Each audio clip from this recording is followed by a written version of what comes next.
नमस्कार। कहानियाँ नीलम की चैनल में आप सबका स्वागत है। कहानी शुरू करने से पहले कृपया चैनल को ज़रूर सब्सक्राइब करें। दोस्तों, हमारी आज की कहानी है बूढ़ी माँ घर का फालतू सामान तो नहीं। अपने छोटे से मकान के बाहर लोहे के गेट के साथ सट के खड़ी 60 वर्षीय कमला देवी जी की आंखें बेचैनी से लगातार सड़क की ओर निहारती जा रही थी।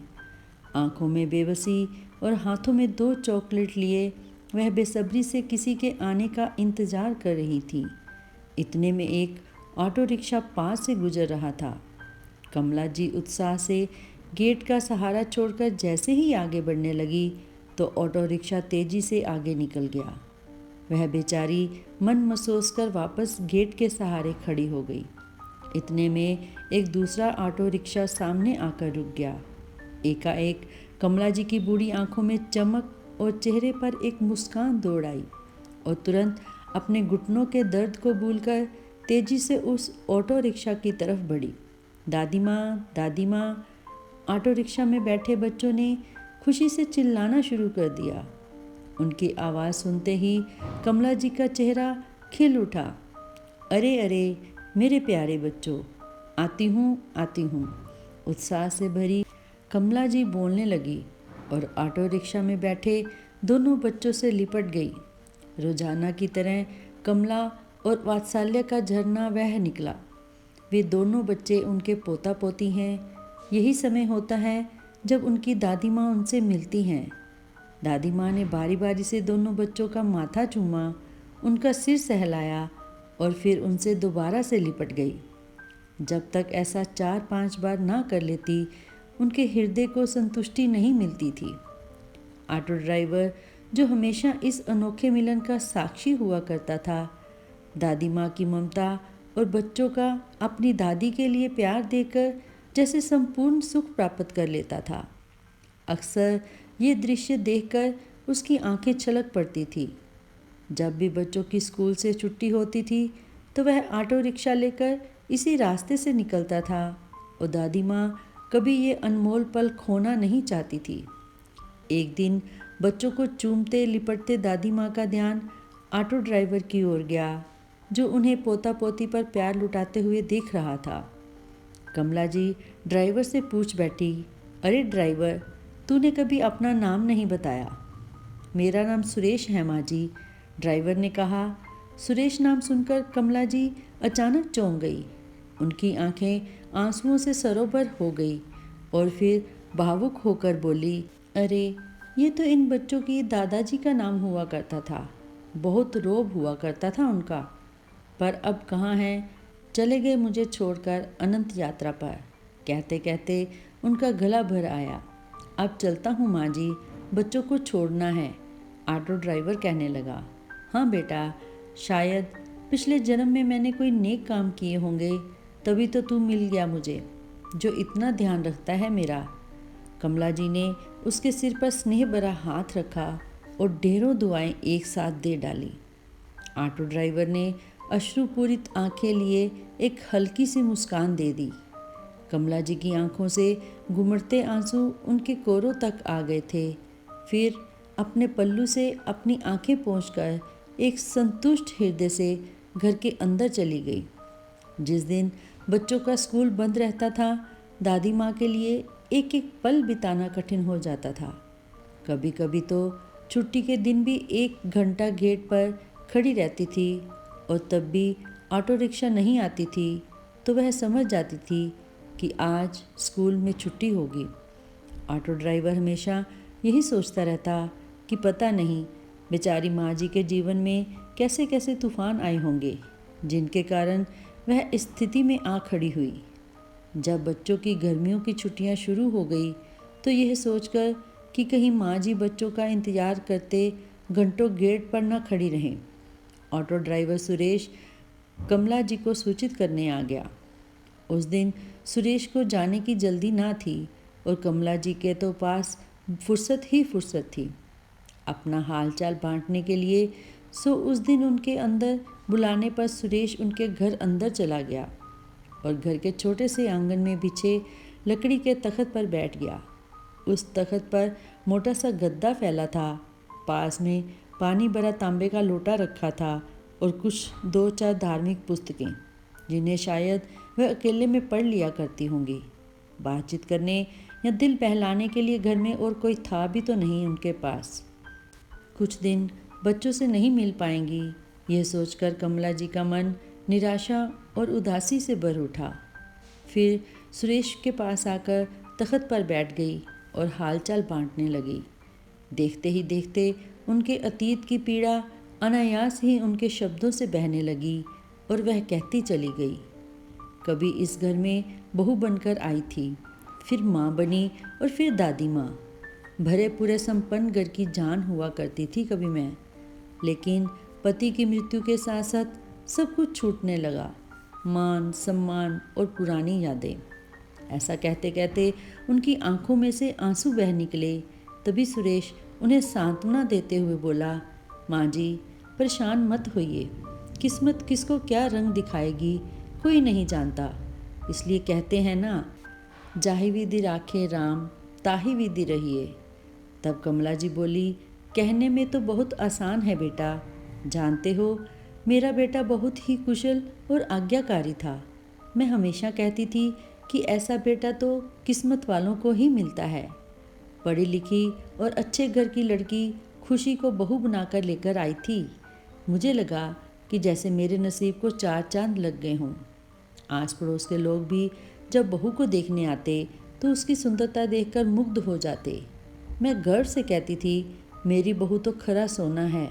अरे इतनी सुंदर और पढ़ी लिखी बहू तो पूरे मोहल्ले में ना होगी। मैं भी खूब प्यार लुटाया करती थी अपनी बहू पर। शादी के बाद बेटे को भी नौकरी में तरक्की मिल गई, खूब तनख्वाह लेने लगा तो एक अच्छी कॉलोनी में बढ़िया सा फ्लैट खरीद लिया। मैं भी बड़े चाव से चल पड़ी बेटा बहू के साथ। कुछ समय तक तो सब कुछ अच्छा था, लेकिन फिर एकाएक पासा पलटने लगा। चांद जैसे मुखड़े वाली बहू कब ज्वालामुखी में बदल गई पता ही ना चला, और बेटा भी छोटी सी छोटी बात पर डांटने लगा। लेकिन मैं आज तक नहीं जान पाई कि आखिर मेरी गलती क्या थी। घर की मुखिया होने के नाते मैं बस यही तो चाहती थी कि मेरे बच्चे मेरे अनुभव से कुछ सीख लें, लेकिन मेरा तो किसी भी बात में बोलना उन्हें मंजूर नहीं था। वे केवल यही चाहते थे कि मैं चुप करके 2 रोटियां तोड़ूं, लेकिन किसी बात पर अपनी राय ना दूं। बहू आए दिन पार्टियों में जाती रहती थी। एक दिन हद तो तब हो गई जब रात के 10 बजने को आए और बहू अपनी किटी पार्टी से नहीं लौटी थी। बरामदे में खड़ा मेरा बेटा भी अपनी पत्नी खुशी की राह देख रहा था। चेहरे पर बेचैनी थी। तभी स्कूटी का हॉर्न सुनाई दिया। जब खुशी को घर के गेट के बाहर देखा तब जान में जान आई थी हम माँ बेटे की। बहू घर के अंदर आई तो मुझसे रहा नहीं गया और मैंने बहू को टोक दिया कि इतनी रात तक बाहर रहना अच्छी बात नहीं है।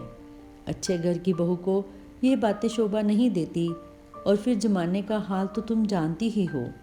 इतना कहने भर की देर थी कि खुशी ने तूफान उठ खड़ा कर दिया। जो जली कटी मुझे सुनाई मैं बयान नहीं कर सकती।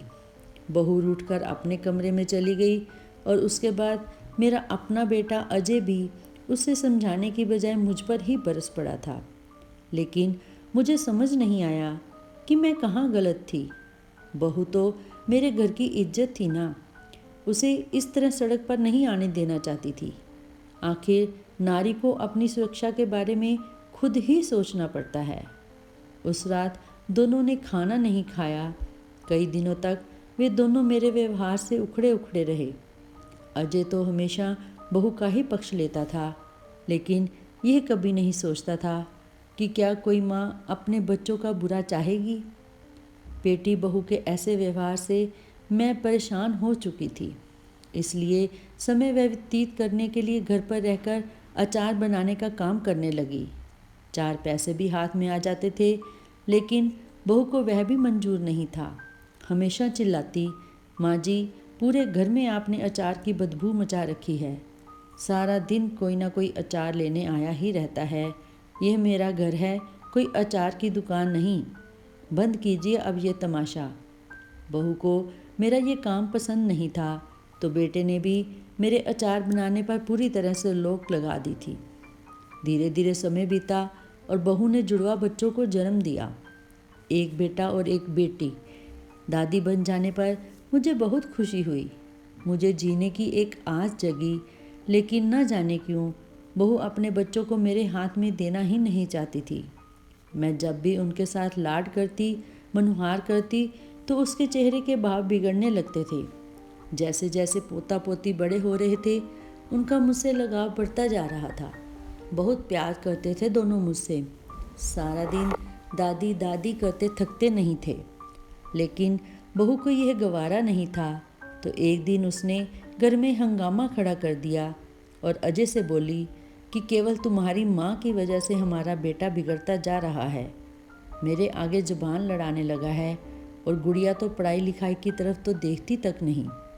मैं कह देती हूँ केवल तुम्हारी माँ ही है हमारे बच्चों को बिगाड़ने वाली। बहू की बातें सुनकर मेरा अपना बेटा कैसे भड़क पड़ा था मुझ पर। आए दिन बहू बात बात पर मेरा अपमान करती रहती थी और अजय भी चुप्पी साधे रहता था। फिर भी जैसे तैसे मैं उनके साथ रह रही थी। एक दिन जब मैं बाथरूम में फिसल कर गिर गई तो टांग में चोट लगी। ढंग से चला नहीं जाता था, तो 2-4 दिन मंदिर भी नहीं गई। यह बात भी बहू को बर्दाश्त नहीं होती थी। एक दिन उसे फ़ोन पर कहते हुए सुना, अपनी मनहूस सूरत लेकर घर में ही बैठी रहती है। पहले कम से कम मंदिर तो चली जाया करती थी। मैं भी चैन की सांस ले लेती थी। घर बैठे बैठे तो इनकी नज़रें बच्चों के खाने पर ही गड़ी रहती हैं। इनका कोई दूसरा इंतजाम करना ही पड़ेगा। बहू के मुंह से ये बातें सुनकर मैं सुन पड़ गई थी। भला मैं अपने प्यारे बच्चों के खाने को नज़र क्यों लगाऊंगी? और बहू दूसरा इंतजाम करने की बात कर रही थी। इस बात का क्या मतलब हो सकता है? हद तो तब हो गई जब एक दिन अजय ने मुझे आघात दिया, जिसे सुनकर मैं तड़प गई थी। वो था वृद्ध आश्रम में रहने का सुझाव। मुझे कहने लगा, माँ, तुम्हें ना तो आराम है ना ही मन की शांति। मैं चाहता हूँ कि तुम वृद्धाश्रम में सुख शांति से रहो। मेरी आंखें फटी की फटी रह गई थी। मैं सोचने लगी कि आज तक मैं जिसे अपना अपना के बेटा कह रही थी, वह मेरा कभी था ही नहीं। अपने बन की घनी तहें मेरी आंखों से उतरने लगी थी। मैं दुख और बेबसी से बिलख बिलख कर रो पड़ी। बेटा, ये केवल मैं ही जानती हूँ कि मैंने स्वयं को कैसे संभाला, लेकिन वृद्धाश्रम में दूसरों पर आश्रित रहना मुझे कतई मंजूर नहीं था। अभी मेरा शरीर मेरा साथ दे रहा था, सो मैंने अपने संदूक में कपड़े रखे और भारी मन और भरी आंखों लिए अपने इस घर में वापस आ गई। अकेली हूँ तो क्या हुआ, इज्जत से जी रही हूँ। बस मेरी जान बसी है तो अपने पोता पोती में। कितनी बेबस आंखों से निहार रहे थे मुझे उस दिन जब मैं वो घर छोड़कर निकली थी। महीनों तक अपने पोते पोती को याद करके मैं मछली की तरह तड़पती रही थी। 2 साल बीत गए हैं इस बात को। बोलते बोलते गला रुंध गया था कमला जी का। लेकिन बेटा, अब तो मुझे आदत हो गई है अकेले रहने की। इस उम्र में बीमार पड़ गई तो मुझे कौन देखेगा, यह सोचकर रोज़ सुबह व्यायाम करती हूँ। दिन भर में पड़ोस की कोई ना कोई महिला आ जाती है, मुझे समझाती भी है कि मोह को त्याग कर भक्ति का सहारा ले लो, यही भवसागर पार कराएगा। यह धार्मिक पुस्तकें देख रहे हो, वही लोग तो आकर दे जाती हैं मुझे। कुछ देर बैठकर इन्हें पढ़ लेती हूँ। शाम का थोड़ा समय आसपास की महिलाओं के साथ बातचीत में व्यतीत हो जाता है और दोपहर बच्चों की प्रतीक्षा में निकाल देती हूँ। बोलते बोलते कमला जी अचानक उठ खड़ी हुई और सुरेश को बोली, तू यहीं रुक, मैं अभी आती हूँ। थोड़ी देर में 2 थालियों में अचार के साथ रोटी परोस कर ले आई। बेटा, खाने का समय हो गया था तो सोचा तुझे भी भूख लगी होगी, और वैसे भी इतना समय हो गया किसी के साथ बैठकर खाना खाए हुए। कमला जी इतने मन से चपाती बनाकर लाई थी कि सुरेश उन्हें मना ना कर सका और बड़े चाव से उनके साथ खाना खाने बैठ गया। पहला निवाला लेते ही बोला, वाह माँ जी, ये अचार तो बहुत स्वाद है। इस पर कमला जी हंसते हुए बोली, अचार तो मैं घर पर ही बनाती हूँ। अब अकेली जान हूँ, हर समय अपने लिए सब्जी नहीं बनाई जाती, तो अचार के साथ ही रोटी खा लेती हूँ। आस पड़ोस की महिलाएं भी मुझसे अचार बनवा जाती हैं। अब इस उम्र में पैसा कहाँ से लाऊं? अचार बनाकर जो थोड़ा बहुत पैसा मिलता है उसी से गुजारा कर लेती हूँ। इतने समय बाद माँ के खाने का स्वाद पाकर सुरेश अंदर तक तृप्त हो गया था। कमला जी का शुक्रिया करके जब जाने लगा तो वे तुरंत अंदर जाकर एक डिब्बा अचार का भरकर ले आई। तुझे अचार बहुत ना पसंद आया है तो थोड़ा सा लेकर जाना, मेरे मन को संतुष्टि मिलेगी। जुग जुग जियो। कमला जी का प्यार और आशीर्वाद पाकर सुरेश का दिल भर आया। उसके माँ बाप नहीं थे, लेकिन आज जब कमला जी के पास बैठकर खाना खाया तो उसे अपनी माँ के साथ का अनुभव हुआ। कुछ दिन बीते तो सुरेश को लगा कि माँ जी से मिलना चाहिए। सुबह सुबह तैयार होकर सीधे कमला जी के घर जा पहुँचा। कमला जी भी नहा धोकर अपने आंगन में बैठी हुई थी। उसे देखकर उत्साह से भर गई और फिर एकाएक बोली, बच्चों की छुट्टियां कब तक हैं बेटा? उनकी राह देखते देखते तो मेरी आंखें पथरा गई हैं। माँ जी, अब मैं आपसे क्या छुपाऊं? उनके माता पिता ने उन्हें हॉस्टल में भेज दिया है। अब भी वहीं रहकर पढ़ाई करेंगे। क्या मेरे बच्चों को मुझसे दूर कर दिया? यह तो अच्छा नहीं किया उन दोनों ने। उनका चेहरा देखती थी तो मेरी सांस में सांस आती थी। अब तू ही बता, मैं कैसे जीऊँगी? इससे तो अच्छा है कि भगवान मुझे अपने पास ही बुला ले। कमला जी फूट फूट कर रो पड़ी। अरे माँ जी, दिल छोटा मत कीजिए। उन्हें हॉस्टल ले जाने और वहाँ से लाने की जिम्मेदारी मेरी ही है। हर सप्ताह जब छुट्टी बिताने के लिए वह घर आएंगे तो मैं उन्हें आपसे मिलवा दिया करूँगा। अरे हाँ माँ जी, मैं आपसे एक बात पूछना तो भूल ही गया। क्या हुआ बेटा? माँ जी, वो अचार जो आपने मुझे दिया था, मेरी पत्नी और बच्चों को बहुत पसंद आया है। और तो और उस दिन मेरे घर पर कुछ मेहमान आए हुए थे। वे तो आपके बनाए अचार के दीवाने ही हो गए। उनकी बहुत बड़ी अचार की फैक्ट्री है। उन्होंने मुझे स्पेशल रिक्वेस्ट की है कि मैं उन्हें एक बार आपसे मिलवाऊं। सुरेश के कहने पर कमला जी ने उनसे मिलने के लिए हामी भर दी। शाम को एक बड़ी सी कार उनके घर के बाहर आकर रुकी। कमला जी कुर्सी बिछाकर गेट के पास ही बैठी हुई थी। गाड़ी में से सुरेश अचार की फैक्ट्री के मालिक सुमित के साथ बाहर निकला। वह एक युवा कारोबारी था। ममता जी के पास पहुंचकर उनके चरण छुए और हाथ जोड़कर उनके सामने खड़ा हो गया और बोला, माँ जी, उस दिन मैंने आपके हाथ का बना अचार खाया। सच बताऊं तो मैंने बहुत तरह के अचार का स्वाद लिया, लेकिन ऐसा स्वाद कहीं नहीं मिला। माँ जी, वह दरअसल मैं आपसे पूछना चाहता था कि क्या आप हमारे लिए काम करना पसंद करेंगी? यह बात सुनकर कमला जी कुछ हैरान रह गई और फिर चेहरे पर झिझक और होठों पर हल्की सी मुस्कुराहट लिए बोली, बेटा, ये तुम क्या कह रहे हो? मेरे बूढ़े शरीर में अब इतनी हिम्मत कहाँ? फिर वह व्यक्ति बोला, माँ जी, आपके पास जो अनुभव है, मुझे इसी अनुभव की आवश्यकता है। मेरा विश्वास कीजिए, आपको किसी परेशानी का सामना नहीं करना पड़ेगा। बस आपसे विनती है कि आप हमारी अचार की फैक्ट्री में प्रोडक्शन इंचार्ज का कार्यभार संभाल लीजिए और अपना अनुभव और सहयोग देकर मुझ पर उपकार कर दीजिए। उनकी बात सुनकर कमला जी बोली, लेकिन बेटा, इस उम्र में तो बाहर निकलकर काम करना मेरे लिए संभव नहीं होगा। अब तो घुटने भी जवाब देने लगे हैं। कमला जी की बात सुनकर वह युवा कारोबारी उनके चरणों में बैठ गया और बोला, माँ जी, मैं वायदा करता हूँ कि आपको कोई तकलीफ़ नहीं होगी। आपको लेने के लिए हर रोज़ ड्राइवर आएगा और आपको गाड़ी में बैठाकर लेकर जाया करेगा। आपको केवल अपने अनुभव के आधार पर अचार बनाने की टीम को निर्देश देने का काम करना है उनकी बातें सुनकर कमला जी उधेड़बुन में पड़ गई और सोचने लगी कि घर बैठे बैठे भी क्या कर रही हूँ। सारा दिन अकेली बैठे बैठे भी समय काटना मुश्किल हो जाता है। अभी ये सब बातें सोच ही रही थी कि इतने में सुरेश बोला, माँ जी, आपको कोई परेशानी नहीं होगी, आप निश्चिंत रहिए। सुरेश की बात सुनकर कमला जी ने एक प्यारी सी मुस्कान के साथ तुरंत हामी भर दी और अगले दिन ड्राइवर उन्हें लेने आ गया और उन्होंने अपना काम संभाल लिया।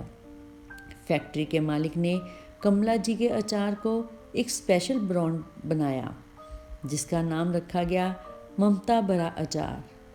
अचार के डिब्बे पर कमला जी की फ़ोटो भी लगवाई। कमला जी के जाने के कुछ दिनों के भीतर ही उनकी फैक्ट्री की बिक्री दुगनी हो गई। इसके साथ ही शहर में जगह जगह पर ममता जी अचार के विज्ञापन के बैनर लगा दिए गए। एक बैनर सुरेश ने अपनी ऑटो रिक्शा के पीछे भी लगाया। कमला जी के अनुभव और लगन से उनका अचार का बिजनेस दिन दुगनी रात चौगनी तरक्की करने लगा। अब कमला जी को ढेर सारा सम्मान और सुविधाओं के साथ साथ अच्छी तनख्वाह भी मिल रही थी। आत्मनिर्भर बनने के साथ अब कमला जी पहले से अधिक चुस्त दुरुस्त रहने लगी थी। उनके चेहरे पर आत्मविश्वास भरी चमक आने लगी थी। वहीं दूसरी ओर फैक्ट्री के वर्कर्स के साथ हंसते बतियाते पूरा दिन कब निकल जाता था उन्हें पता ही नहीं चलता था। एक दिन जब सुरेश बच्चों को छोड़ने के लिए उनके घर गया तो खुशी ने उसके ऑटो के पीछे वह बैनर लगा हुआ देखा जिस पर उनकी माँ जी की फ़ोटो भी लगी थी। ये देखकर वह चौंक गई और तुरंत सुरेश से इसके बारे में पूछने लगी।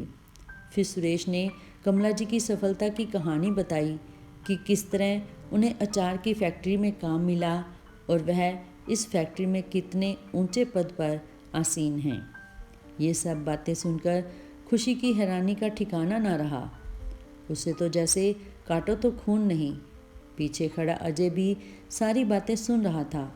उसे देखकर खुशी बोली, सुना आपने, जिन्हें बेकार समझकर हम वृद्धाश्रम भेजने को तैयार थे, उन माँ जी ने अपने हुनर के बल पर कितनी प्रसिद्धि हासिल कर ली। उसकी बात सुनकर अजय बोला, अगर तुमने पहले ही माँ जी को अचार बनाने से ना रोका होता तो आज जितना पैसा वो कमा रही हैं वह सब हमारा होता। कुछ समय बीता तो एक दिन कमला जी के पास खुशी का फ़ोन आया। इतने समय बाद अपनी बहू का फ़ोन देखकर कमला जी को कुछ हैरानी हुई। जब फ़ोन सुना तो वह स्तब्ध रह गई। उनकी बहू रो रो कर उन्हें बता रही थी कि अजय का एक्सीडेंट हो गया है जिसमें उसे बहुत ज़्यादा चोट आई है। हालत गंभीर होने के कारण उसे शहर के सबसे बड़े हॉस्पिटल में भर्ती करवाया गया है। यह सुनकर कमला जी के पैरों तले तो ज़मीन ही खिसक गई। बेटे के मुंह से खींचती हुई वह तुरंत अजय से मिलने अस्पताल पहुंच गई। अस्पताल पहुंचकर जो दृश्य उन्होंने देखा वो दिल चीर देने वाला था। उनका बेटा अजय अस्पताल के बेड पर पड़ा कराह रहा था। उनकी बहू खुशी स्वयं को बेबस महसूस करते हुए चिंतित अवस्था में उसके पास बैठी रोए जा रही थी।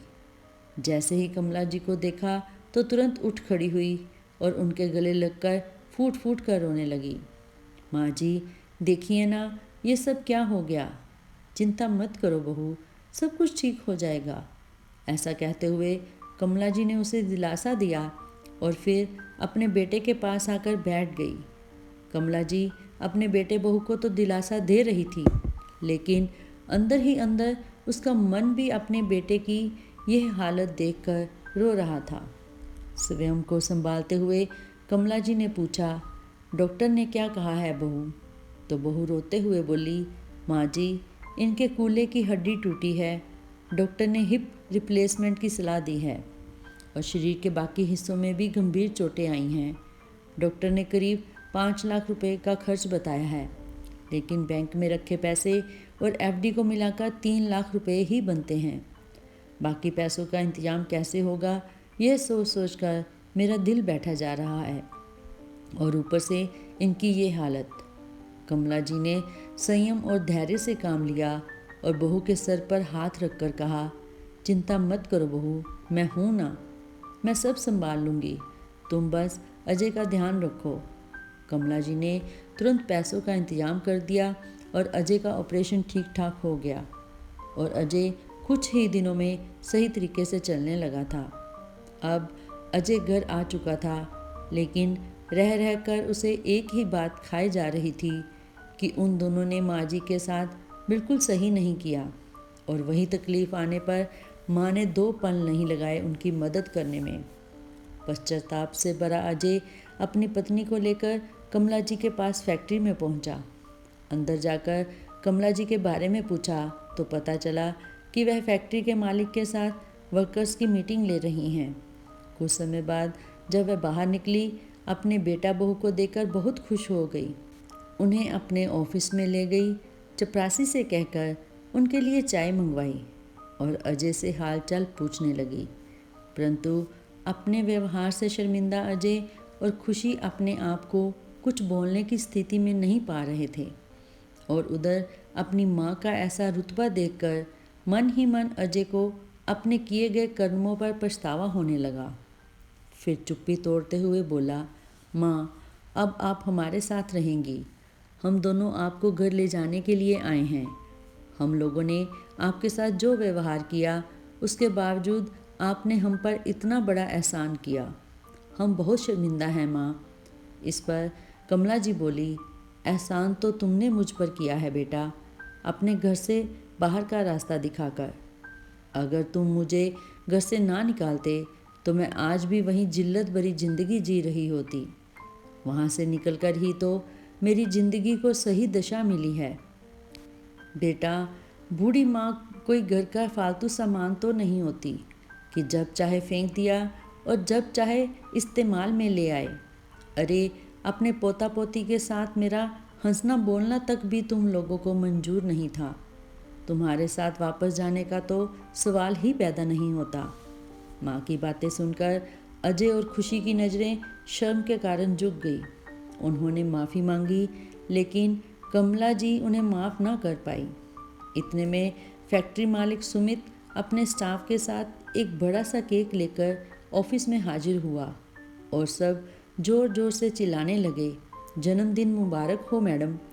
यह दृश्य देखकर दोनों बेटा बहू शर्म के मारे ज़मीन से गड़े जा रहे थे, क्योंकि उन्हें तो ये भी याद नहीं था कि आज उनकी माँ का जन्मदिन है। सब लोगों ने कमला जी को घेर लिया। कमला जी अपने बर्थडे सेलिब्रेशन में मशगूल हो गई। वे दोनों एक कोने में अपना सा मुंह लेकर खड़े रह गए।